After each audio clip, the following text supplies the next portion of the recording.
সুদে ঘুষে জীবন কাটে করে দুর্নীতি, এমন লোক হয় যদি মসজিদের সভাপতি। ঠিক না?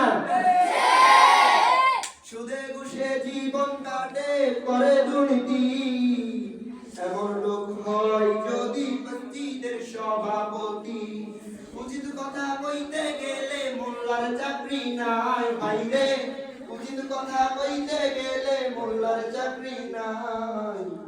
আমাদের কপালেতে শান্তি বুঝি নাই ভাইরে, আমাদের কপালেতে শান্তি বুঝি নাই। এত দুঃখ রাখবো কোথায়, রাখার জায়গা নাই ভাইরে, এত দুঃখ রাখবো কোথায়, রাখার জায়গা নাই। আমাদের কপালেতে শান্তি বুঝি নাই ভাইরে, আমাদের কপালেতে শান্তি বুঝি নাই।